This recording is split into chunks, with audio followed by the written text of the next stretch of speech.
ముత్యం డైమండ్ కోహినూర్ వజ్రం ఆయన.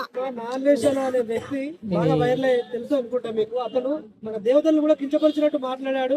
వాళ్ళని ఆ టైంలోనే వాళ్ళని రేప్ చేశారు అనే కామెంట్ కూడా చేశారు. మీరు ఏం చెప్తారు? సీతమ్మని ద్రౌపదిని అట్టాడి సన్నాసి హిందూ సమాజానికి నేను చెబుతున్నా, మన తల్లి సీతామాతని మహోన్నతమైన ఆ తల్లి గురించి అసలు మాట్లాడాలన్నా కూడా చేయెత్తి దండం పెట్టాలి, కానీ అసభ్యంగా మాట్లాడకూడదు.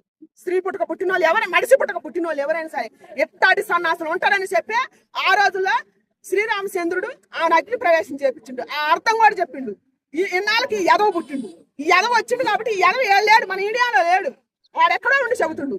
వాడు మన ఇండియా వచ్చినప్పుడు మన ఇండియన్సే వాడికి బుద్ధి చెప్పాలా, మన హిందూ సంఘాలే బుద్ధి చెప్పాలి. వాడు రానంటున్నాడు. అసలు ఇండియాకి రాను, అక్కడ పొల్యూషన్ ఎక్కువ, ఒకవేళ నాకు పిల్లలు పుడితే అక్కడ రేప్ చేస్తారు నా కూతుర్ని, నేను భారతదేశానికి రాను అంటుంటుంది. మరి మనం ఇండియన్ గురించి ఎందుకు మాట్లాడుతున్నా? సన్నాసి రానప్పుడు తెలుగే మాట్లాడుతున్నా. నేను ఇప్పుడు సత్యనారాయణ సారు ఈ ఓఎస్ రవి లేడా, ఆయన సవాల్ ఐబమ్ రవి ఆయన సవాల్ విసిరిండు, ఇండస్ట్రీ సర్వనాశనం చేసిండు అని చెప్పి పట్టకొచ్చి ఆయన జైల్లో వేసారు. మరి ఎదవను పట్టుకొచ్చి వేయరా? వాళ్ళకి లెక్క మనం మాట్లాడొద్దా? నేను ఒక్కదాన్ని కాదు, నాతో పాటు మొత్తం మాట్లాడి ఆ యాదవ్ని సత్యనారాయణ సార్ తలుచుకుంటే ఆ యాదవ్ ఎక్కడున్నా పోతాడు. ఎందుకంటే దేవతలు, మన దేవతలు పూర్వం దేవతలు కూడా తీసుకొచ్చి సీతాదేవిని రేపని మాట్లాడేది, అక్కడ ద్రౌపది దేవి గురించి కూడా మాట్లాడింది. ద్రౌపది దేవి ఆ రోజు చీర కట్టుకుంటేనే దుర్యోధను చీర పెట్టుకుని శ్రీకృష్ణుడు వచ్చి కాపాడు. నాకు అసలు శివాజీ గారిని చూస్తే శ్రీకృష్ణుడు అనిపించిందాయా?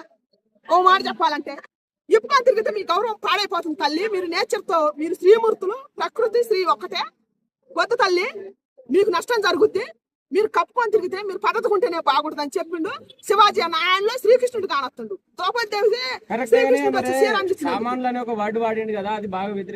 బుద్ధి లేదు అసలు. సామాన్లని ఆయన ఒక్కడ కాదు అన్నది, సిగ్గుండాలి అనేవాళ్ళు. సిగ్గుండాల 5 ఏళ్ళ అన్నది ఆయన అన్నడా? ఆయన పెట్టింది సామాన్లని ఆయన పెట్టిండా? ఆ రోజు వీళ్ళంతా చచ్చిపోయారా? ఎడిపోయారు? ఏమైంది? ఈ ధర్మం ఎటుపోయింది? ఈ పోలీస్ కమిషన్ ఎటుపోయింది? ఆ రోజు సామాన్లను ఎంజాయ్ చేసినప్పుడు ఇవాళ ఆయన పెట్టలేదు కదా, ఆయన పెట్టలేదు కదా, అది ఎప్పుడో పుట్టింది కదా. దాని గురించి మాట్లాడొద్దు, సిగ్గుంటే మాట్లాడొద్దు.